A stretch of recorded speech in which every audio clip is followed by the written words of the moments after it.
हाँ तो students question number 4 कह रहा है which term of the AP which term of the AP 3, 8, 13, 18 3, 8, 13, 18 is AP. Which term is 78? पहले तो क्वेश्चन समझो। इस AP की पहली टर्म कितनी है? 3। इस AP की तीसरी टर्म को क्या है? 13। इस AP की चौथी टर्म क्या है?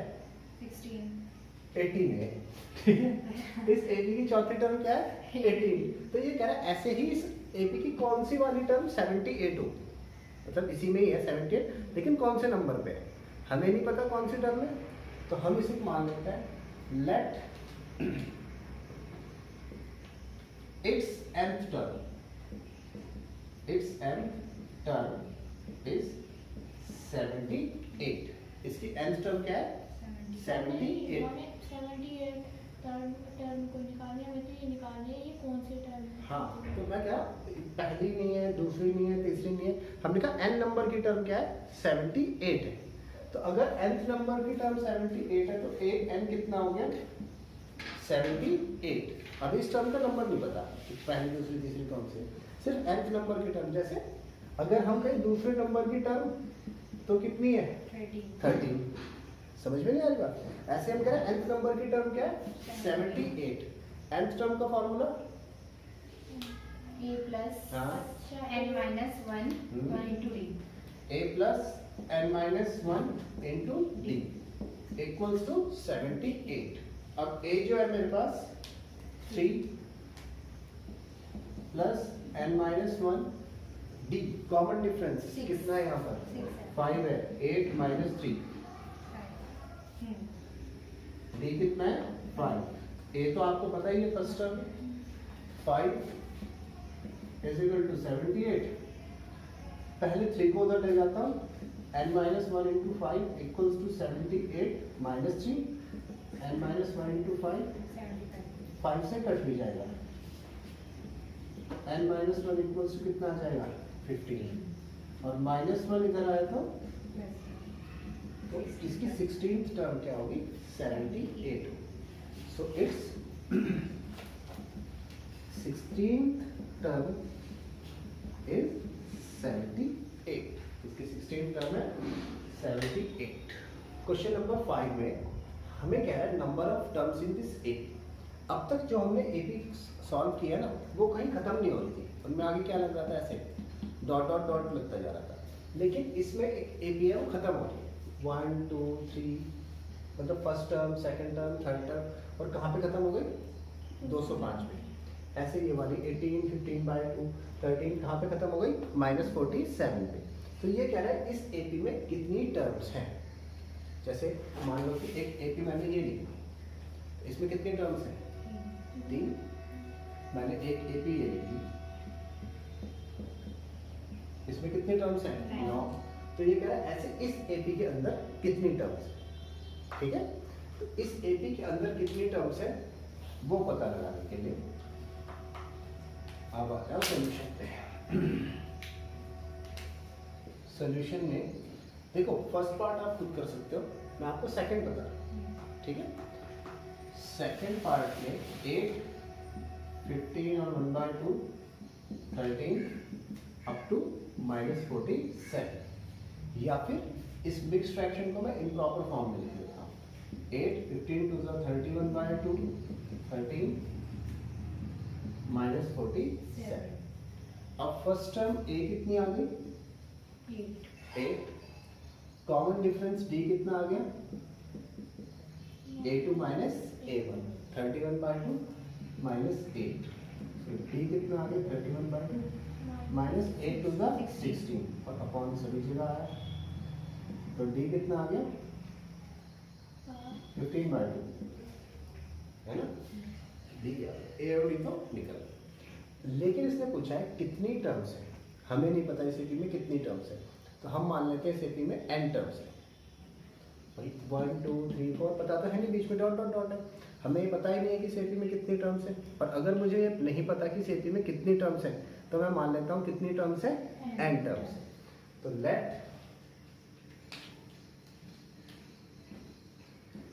There are n terms in this AP. इस एपी में कितनी टर्म्स है, n टर्म्स। तो देखो अगर किसी एपी में 3 टर्म है तो लास्ट टर्म कौन सी टर्म होगी उसकी, थर्ड टर्म है ना। मान लीजिए किसी एपी में 7 टर्म है तो लास्ट टर्म कौन सी टर्म होगी, 7 टर्म। तो इस एपी में n टर्म्स है तो लास्ट टर्म कौन सी टर्म होगी, nth टर्म। तो लास्ट टर्म कौन सी होगी, nth टर्म। तो इसका मतलब है कि an इक्वल्स टू कितना हो जाएगा, -47। समझ में आ गई मेरी बात, लॉजिक समझ में आया ना। तो an कितना हो जाएगा, -47। अब an का फॉर्मूला तो आ गया, सॉरी हमने an का पता कर लिया। अब an का फॉर्मूला लिख दो, ये है a plus n-1 into d equals to negative का 47। अब a जो है मेरे पास में 18 प्लस n-1 इंटू डी -47। पहले हमेशा d भी वैल्यू होती है, d की वैल्यू 15/2। सबसे पहले इस 18 को इधर ले जाता हूँ, n-1 into 15/2 is equal to -47 -18 n-1 into 15/2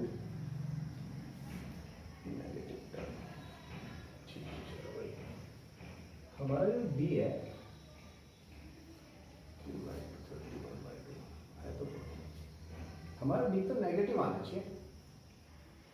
कैसे? ये मैंने गलती कर दी यहाँ पे, ये 18 है, ये 8 की जगह, तो ये हो जाएगा 36 और 36 माइनस का 5/2 आएगा, ठीक है।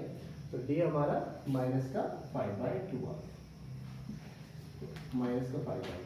और यहाँ पर 8 और 7 15 और -65, नेगेटिव साइन से नेगेटिव साइन कैंसिल हो गया।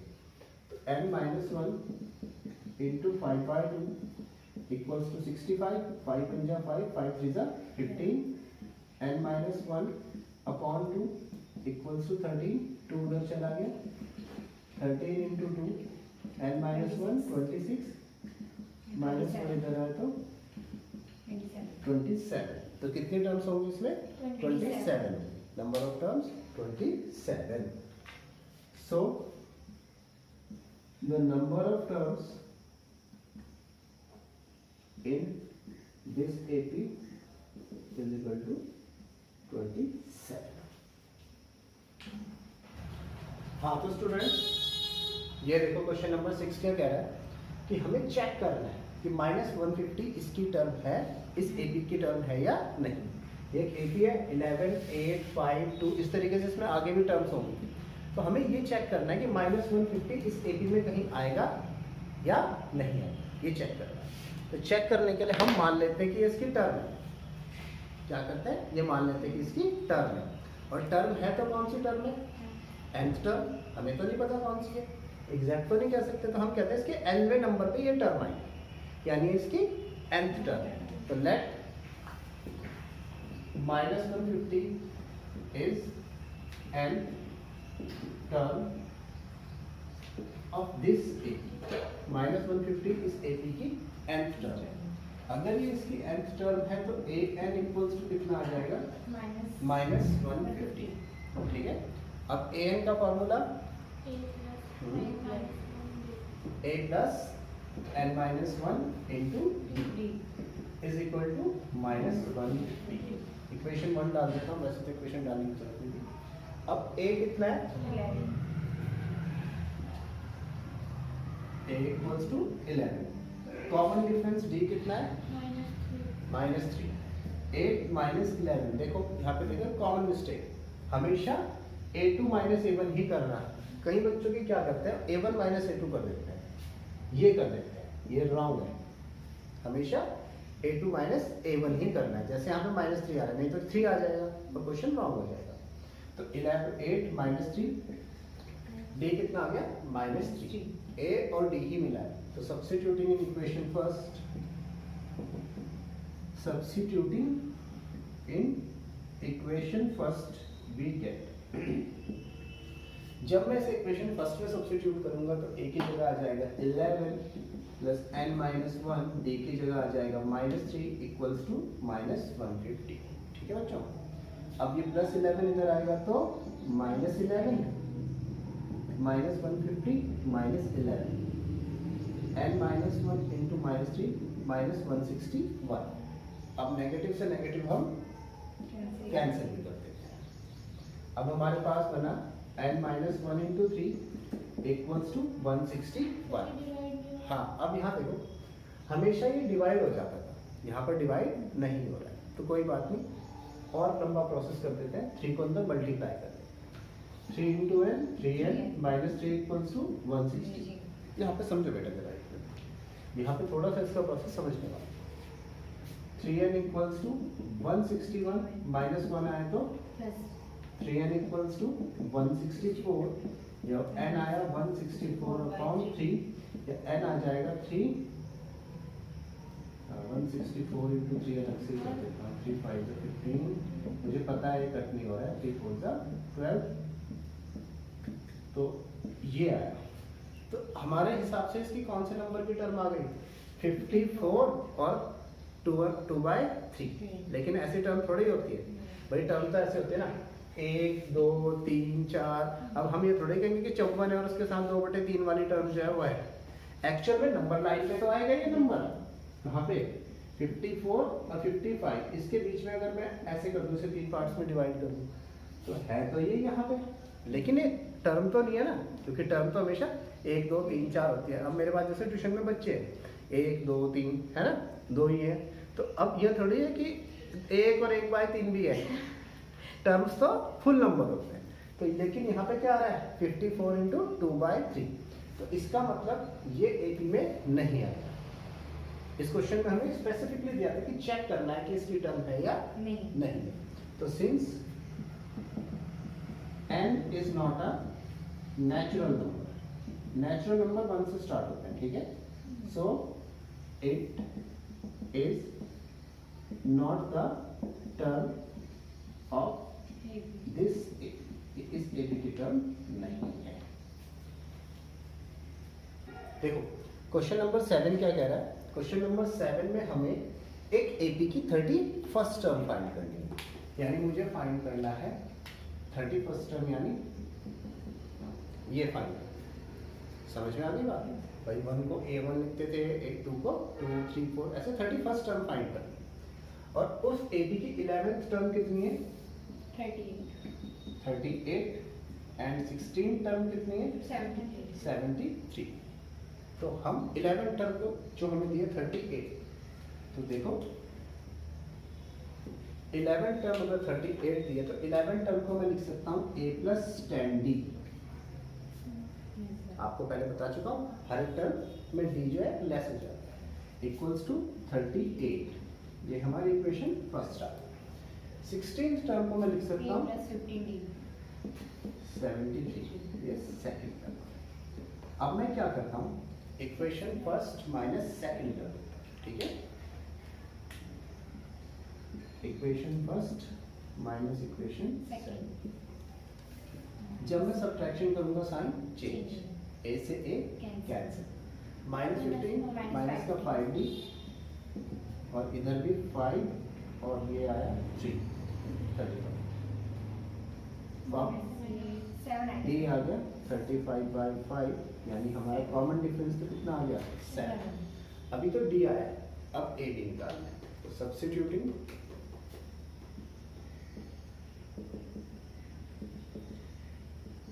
The value of D,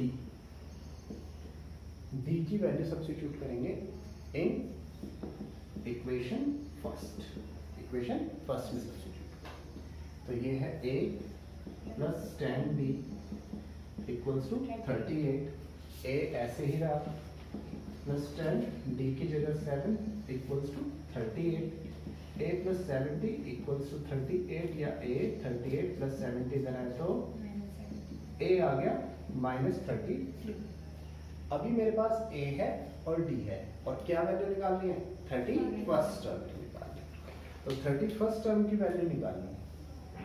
31st term को क्या लिख सकते हैं a प्लस 30 नहीं ऐसे तो लिख सकता है वो वाला। हाँ अगर वो लगाए ना तो हमारे पास a n इक्वल्स टू क्या है a plus n minus one into D. तो अगर मुझे 31st टर्म निकालनी है तो n कितना है 31st। डी की वैल्यू है हमारे पास। हाँ अब रख सकते हैं, मतलब बात वही है, हाँ। चाहे ऐसे करो चाहे ऐसे करो। तो 31st टर्म के लिए फिर इसमें मुझे पूरा शो करके दिखाना पड़ेगा। यहाँ पे हम डायरेक्ट लिख सकते हैं a प्लस 30 डी। अब a की वैल्यू है -32 प्लस 30 और d की वैल्यू है 7। इसे सॉल्व करके आप लिख लीजिए 52 प्लस 210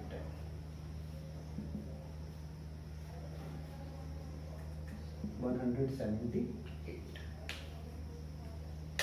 हाँ तो स्टूडेंट्स क्वेश्चन नंबर 8 पे देखो। An AP consist of 50 terms. एक एपी में कितने टर्म्स हैं 50। whose third term is 12। तो सबसे पहले 50 टर्म्स हैं।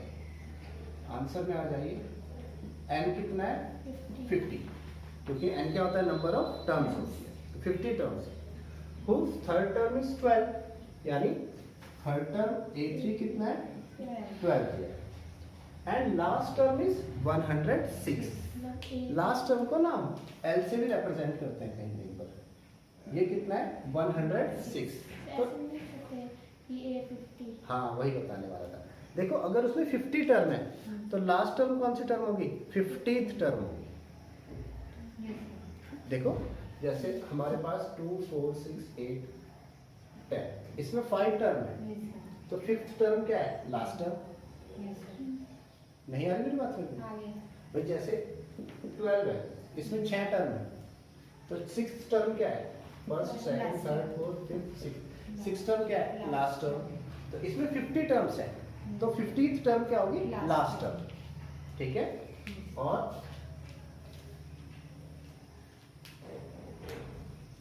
फिफ्टी टर्म्स है तो 50th टर्म क्या होगी last term which is 106।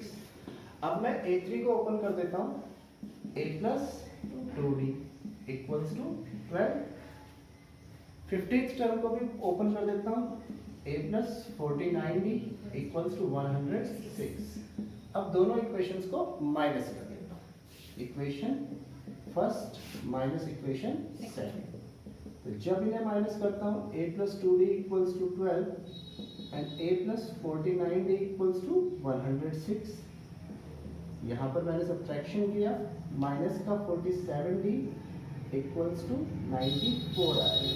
Negative से नेगेटिव कैंसिल d आ गया 94/47। कॉमन डिफरेंस तो 2 आ गया। अब फर्स्ट टर्म के लिए किसी भी इक्वेशन में वैल्यू रख दो। मैं फर्स्ट इक्वेशन में रखता हूँ value substituting the value of d in equation first. Equation first में d की वैल्यू को पुट कर देता हूँ। तो ये बना a plus 2d equals to 12। a plus 2 d की जगह 2 इक्वल्स टू 12। 8 ठीक है से a आ गया 8। अब मुझे कौन सी टर्म फाइंड करनी है इसकी 29th टर्म। तो 29th टर्म मेरे ख्याल से A29 टर्म कैसे फाइंड होगी a प्लस 28d। अब हमारे पास a भी है और d भी है, दोनों की वैल्यू सब्स्टिट्यूट कर लेंगे। तो substituting the values we get 29th term के लिए a 8 प्लस 28 इंटू 2 सॉल्व कर लो। मेरे ख्याल से 64 आएगा इसका answer.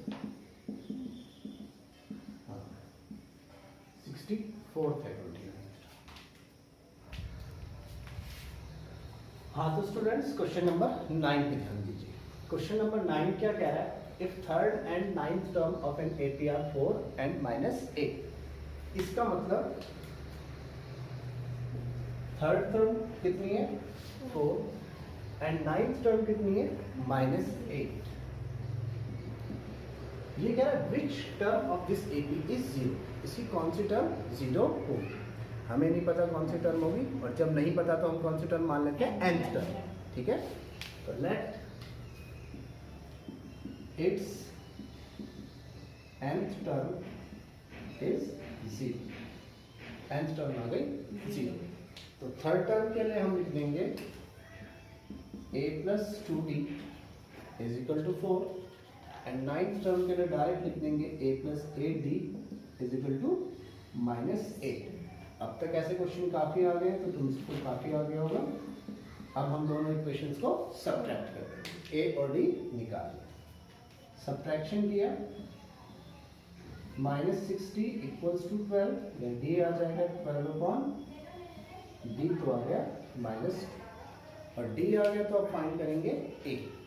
Substituting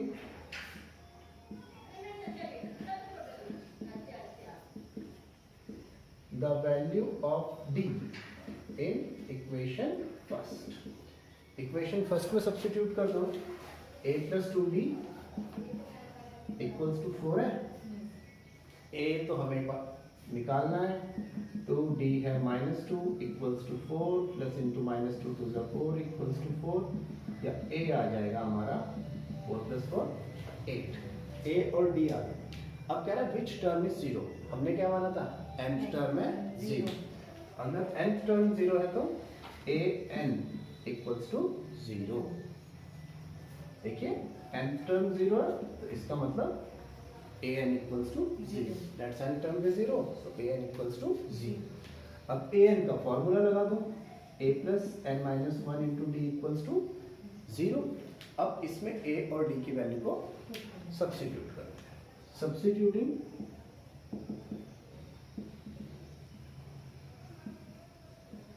the values of a and d, we get a के प्लेस पर हमारे पास है 8 प्लस n माइनस 1, d के प्लेस पर है -2 इक्वल्स टू 0, प्लस 8 इधर जाएगा तो -8 हो जाएगा। सर जैसे हमने ये n टर्म लिया 0, जैसे n की वैल्यू नहीं लिख सकते मतलब? नहीं, वो n तो हमें निकालना है ना। नहीं, ये जो अंदर n है n-1। हाँ, इसमें n 0 नहीं रख सकते। अच्छा। तुम ये पूछना चाह रहे हो? हाँ। देखो हम कह रहे हैं nth टर्म 0 है, मतलब जैसे फर्स्ट समझो 2 3 4 5 6, जैसे मैं बल्कि इससे तो तुम गलती कर जाएगा 2 4 6 8 10। अगर कोई मुझसे कहे सेकंड टर्म कितनी है? 6। सॉरी, थर्ड टर्म कितनी है? 6। ठीक है, थर्ड टर्म कितनी है? 6। समझ में आई बात? तो यहाँ पे n 6 थोड़ी रख रहे हैं, यहाँ पे तो n क्या है? 3। तो ऐसी nth टर्म क्या है? 0। तो यहाँ पे n 0 नहीं आएगा, n तो n ही आएगा। अब नेगेटिव से negative cancel, n minus 1 into 2 equals to 8, 2 से कैंसिल हो गया 4, या n minus 1 equals to 4, 4 plus 1, n कितना आ जाएगा? 5। n कितना आ जाएगा? 5। ठीक है। हाँ तो बच्चों यहाँ देखो, if 17th term of an AP exceeds the 10th term by 7, इस लाइन का मीनिंग कि अगर किसी एपी की 17th टर्म उसकी 10th टर्म से कितनी ज्यादा है? 7। एक्सीड्स का मतलब ग्रेटर है। किसी भी एपी की 17th टर्म 10th टर्म से कितनी ज्यादा है? 7। तो किसी भी एपी की 17th टर्म A17 एक्सीड्स मतलब होता है प्लस, किसी भी एपी की 17th टर्म 10th टर्म से कितनी ज्यादा है? 7। ये बात समझ में आई है नहीं है? देखो बच्चे क्या कॉमन मिस्टेक करते हैं, वो कहते हैं कि 17th टर्म 10th टर्म से 7 ज्यादा है। तो 17th टर्म में ऐड कर देते हैं 10, कहते हैं ये ज़्यादा है तो इसमें ऐड होगा नहीं, क्योंकि 17 टर्म बड़ी है तो छोटी टर्म में ऐड होगा, तभी तो इक्वल का साइन आएगा। समझ में नहीं आई बात? अगर मेरी एज तुमसे 10 साल ज़्यादा है तो तुम्हारी एज में तो 10 प्लस करना पड़ेगा, तभी तो हमारे बीच में इक्वल्स टू का साइन बन पाएगा, हमारी एजेस इक्वल होगा। तो इसी तरीके से 17th टर्म 10th टर्म से कितनी ज़्यादा है? 7। अब 17th टर्म को क्या लिख सकते हैं? a plus 16d। 10th term को a plus 9d plus 7। a से a cancel, 16d plus 9d is equal to 7। 7d equals to 7, या d हो गया 7/7। तो कॉमन डिफरेंस आ गया 1। ठीक है, कॉपी करें।